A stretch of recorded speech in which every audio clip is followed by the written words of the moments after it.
नहमदुहु व नुसल्ली अला रसूलिहिल करीम अम्मा बाद फ़अऊज़ु बिल्लाहि मिनश शैतानिर रजीम बिस्मिल्लाहिर रहमानिर रहीम। डियर स्टूडेंट्स, आज हमारा टॉपिक है कंडीशनल सेंटेंसेस। तो the word itself is self-explanatory, as you know that conditional derived from condition, and condition means शर्त। Then conditional sentences क्या हो गए? शर्त वाले sentences, जिसमें कोई शर्त लगा दी जाए। कोई मसलन उर्दू में अब आपको एग्जाम्पल देते हैं। अगर तुम आओगे, साथ साथ देते जाए, मैं तुम्हारी मदद करूंगा। अगर तुम आओगे तो मैं तुम्हारी मदद करूंगा। तो इसमें फिक्रे के दो हिस्से हैं, ये यूं समझ लें कि दो फिक्रे हैं और साथ उनको जोड़ा गया है। कैसे? पहला तो जो लफ्ज है ना, अगर ये लफ्ज शो कर रहा है शर्त को। अगर तुम आओगे, ये शर्त है, ठीक हो गया। तो क्या होगा? अभी तो एक जोड़ है। कैसे? अगर हम शर्त और जोड़ को निकाल दें तो ये बन जाएंगे दो सेंटेंसेस। पहला फिक्रा बनेगा तुम आओगे और दूसरा फिक्रा बनेगा मैं तुम्हारी मदद करूंगा। ये दो अलग से सेंटेंसेस हैं, लेकिन इसको जोड़ा गया है तो लगा के। तुम आओगे तो मैं तुम्हारी मदद करूंगा। तो यहां पर जोड़ है। जोड़ को ग्रामेटिकल लैंग्वेज में क्या कहते हैं? कंजंक्शन।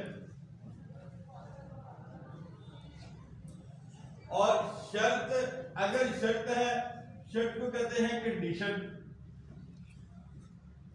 इस कंडीशन की वजह से इसको कंडीशनल सेंटेंस कहते हैं।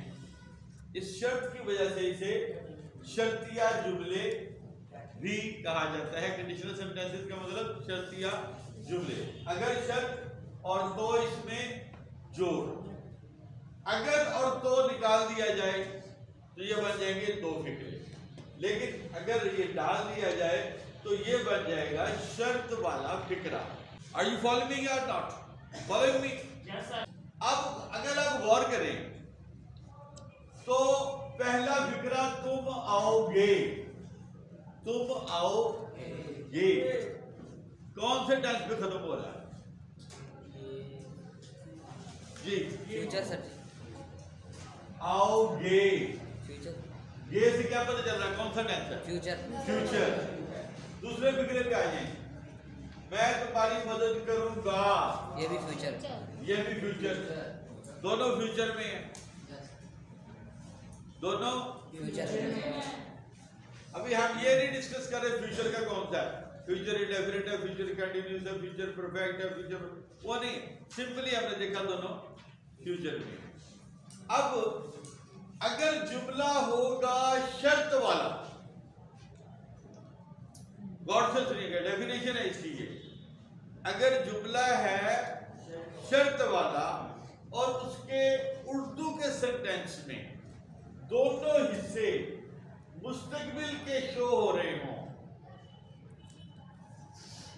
तो उसको कहते हैं फर्स्ट कंडीशनल सेंटेंसेस। क्या कहेंगे उसे? First conditional sentences. Conditional sentence. अब जो फर्स्ट कंडीशनल सेंटेंस है उसको बनाने का आम जो तरीका होता है ना 12 टेंसेस वाला, उससे थोड़ा सा डिफरेंस है, ज्यादा डिफरेंस नहीं है। ज्यादातर वही है। हमने लेना है अगर वाला हिस्सा, ये जो अगर है, अगर तुम आओगे, अगर को इफ इंग्लिश में लिखेंगे इफ, अगर वाला हिस्सा, इफ वाला हिस्सा, शर्त वाला हिस्सा, कंडीशन वाला हिस्सा, इस वाले हिस्से को हालांकि है फ्यूचर उर्दू में, लेकिन जब इसको इंग्लिश में ट्रांसलेट करेंगे तो ये बन जाएगा प्रेजेंट इंडेफिनिट। ठीक, अब हम इसको ऐसे ट्रीट करते हैं जैसा कि ये फ्यूचर नहीं है बल्कि प्रेजेंट इंडेफिनिट है। अगर तुम आओगे को हम समझते हैं अगर तुम आते हो, तो इसको प्रेजेंट इंडेफिनिट समझते हुए तुम हमारा सब्जेक्ट है, आना वर्ब है, ऑब्जेक्ट इसमें है ही नहीं। ठीक, इफ सब्जेक्ट आ गया यू,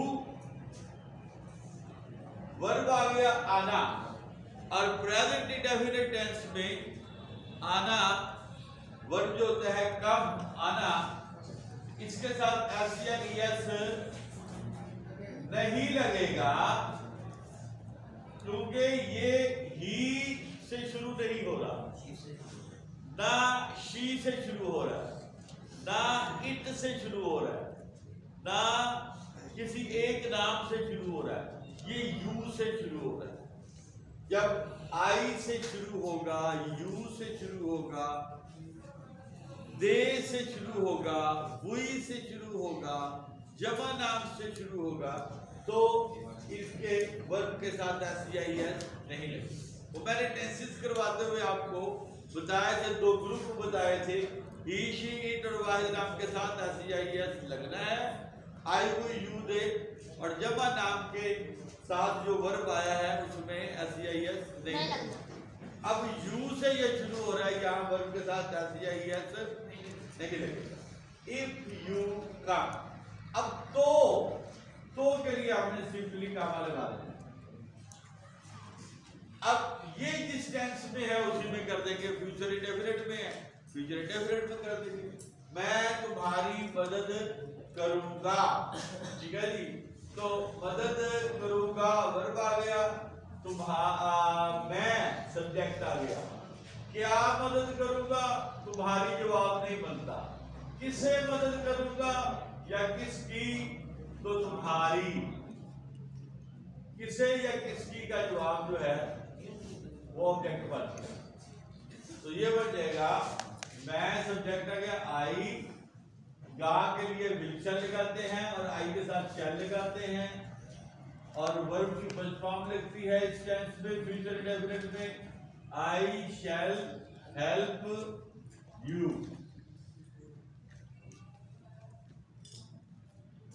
ठीक हो गया जी।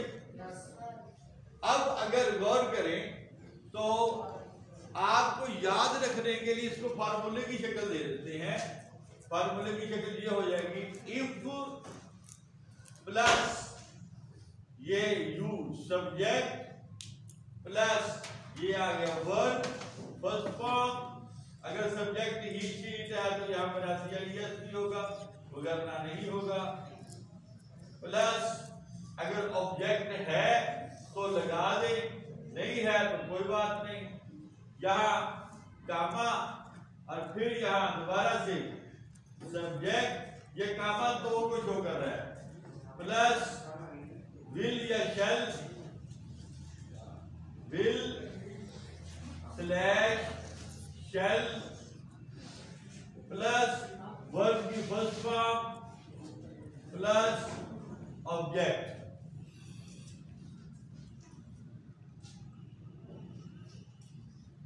अब ये फार्मूला हमारे पास एक आ गया, ये फार्मूला हो गया फर्स्ट कंडीशनल सेंटेंस का।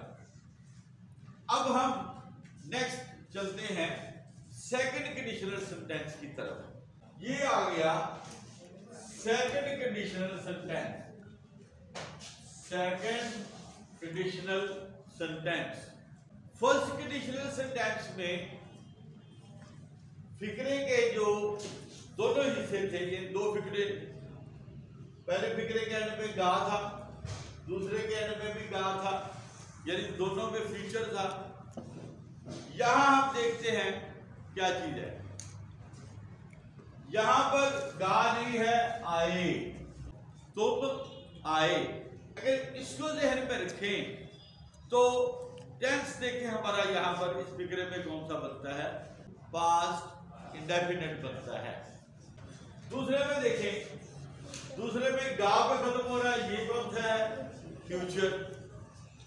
फर्स्ट कंडीशनल सेंटेंस में दोनों फ्यूचर के थे, सेकंड कंडीशनल सेंटेंस में पहला हिस्सा पास्ट का है और दूसरा फ्यूचर का है। अब इसको कैसे बनाएं, if you came, I would help you. If you came, I would help you. अब फॉर्मूला इसका क्या बना है, if plus subject plus verb but second form, वहां फर्स्ट फॉर्म थी, यहां सेकंड फॉर्म थी, और अगर ऑब्जेक्ट है तो लगा दें, वरना नहीं। तो के लिए हम कामा लगाएंगे, उसके बाद सब्जेक्ट प्लस वुड, उसके बाद वर्ब की फर्स्ट फॉर्म और फिर ऑब्जेक्ट। अब हम चलते हैं तीसरी किस्म कंडीशनल सेंटेंसेस की। इसमें अगर तुम आते, यानी यहां बात हो रही है माजी की, अगर तुम आते तो मैं तुम्हारी मदद करता, यहां भी बात हो रही है माजी की। तो ये थर्ड कंडीशनल सेंटेंस है। यहां आपने गौर किया होगा, तीसरी किस्म के कंडीशनल सेंटेंसेस में दोनों हिस्से माजी के हैं। अगर तुम आते तो मैं तुम्हारी मदद करता, तो इसको हम बनाते हैं if you had come, I would have helped you। इसकी फॉर्मेशन में क्या होगा कि पहले इफ होगा, फिर सब्जेक्ट होगा, फिर हैड होगा, फिर वर्ब की थर्ड फॉर्म होगी, हैज हैव हैड के साथ थर्ड फॉर्म आती है, फिर अगर ऑब्जेक्ट होगा तो लगा दे, नहीं तो नहीं, फिर दोबारा सॉरी ये आई वुड हैव हेल्प्ड, फिर सब्जेक्ट आ गया, फिर वुड हैव आएगा, वुड हैव के साथ फिर वर्ब की तीसरी फॉर्म आएगी, फिर ऑब्जेक्ट आएगा। तीसरे कंडीशनल सेंटेंस की ये फॉर्मेशन है। तो स्टूडेंट्स अब हम कंडीशनल सेंटेंसेस की प्रैक्टिस करते हैं। प्रैक्टिस में देखिए जी, if you dash I shall be available, फिक्रे पर गौर करें, वर्ब ब्रैकेट में दिया हुआ है कम। अब वो जो तीन आपको कंडीशनल सेंटेंसेस बताए हैं, फॉर्मूले भी लिखवाए हैं, अगर उन पे गौर करें तो ये कौन सा बनता है और यहाँ पर क्या आना चाहिए अगर वर्ब कम हो तो? फर्स्ट फॉर्म आनी चाहिए। तो ये बन जाएगा if you come comma I shall be available. अब ये देखिए जी, if he worked hard he dash the examination, यहां पर वर्कड हार्ड, वर्कड कौन सी फॉर्म आ गई? Second form. जब सेकंड फॉर्म आ गई है तो ये कौन सा कंडीशनल सेंटेंस बन गया? सेकंड। पास्ट फॉर्म आ गई, यहाँ क्या लगेगा? विल का पास्ट यानी वुड। ही वुड और ये पास, he would pass the examination। ठीक हो गए। अब देखें, गौर करें तीसरे सेंटेंस की तरफ। If I see Aslam, I shall dash him to dinner। आज कौन सा कंडीशनल सेंटेंस बनता है? फर्स्ट कहां से आइडिया लगाया? साडी पहली फॉर्म है, यहाँ पहली फॉर्म आई हुई और ये फ्यूचर है, और यहाँ फॉर्म आया हुआ है। सेकंड आंसर तो फिर यहाँ क्या लगेगा? वर्ब की फर्स्ट फॉर्म। इनवाइट लगेगा कि इनवाइटेड लगेगा? Invite first form, will shell के साथ फर्स्ट फॉर्म। ये वर्ब इनवाइट, INVITE। चौथे फिक्रे पर गौर करेंगे।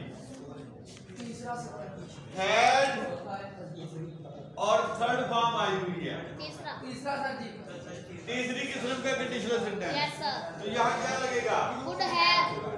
Would have, WOULD, would have और फिर यूनिट पहले से लिखा हुआ है। Yes sir. पांचवें पे गौर करें, हैड और थर्ड फॉर्म आई हुई है, तो यहाँ क्या लगेगा? गुड है। Would have. जैसे ऊपर वाला दिख रहा था वैसे यही है, वुड हैव और वर्ब की तीसरी फॉर्म लगाई हुई है उसने पहले ही। छठे फिक्रे में आ जाए। If you don't dash now, if you don't go, verb है go, go now you will be late. कौन सा लग रहा है? फर्स्ट लग रहा है, क्योंकि यहाँ विल शैल है तो यहाँ प्रेजेंट इंडेफिनिट की शक्ल होनी चाहिए, तो डॉट के साथ फॉर्म फर्स्ट लगनी है। Go. If you don't go now you will be late from school. नीचे आ जाएगी। If the farmer dash all his kiwi fruit in the market he will be very pleased। हाँ जी, साडी फर्स्ट है, first form में will आ गया। Yes sir. दूसरे हिस्से में प्रेजेंट डेफिनेट होना चाहिए। तो फार्मर के साथ फर्स्ट फॉर्म सेल लगेगी या कुछ और लगेगा? सारी लगेगा। इसके साथ ऐसे यही ऐसे लगेगा। Yes sir. क्यों लगेगा? फार्मर वाहिद है। तो इसी तरह हमने ये 7 ये वो सेंटेंसेस हैं जो 10 साला पेपर्स 9th के पेपर्स में जो करेक्ट यूज ऑफ वर्ब में आए हैं। तो जनरली कोई भी इसकी ट्रांसलेशन समझ सकता है, कंडीशनल सेंटेंसेस क्या होते हैं ये समझ सकता है, बोले कैसे जाते हैं, लिखे कैसे जाते हैं। लेकिन अगर सिलेबस वाइज देखा जाए तो 9th के सिलेबस में आते हैं।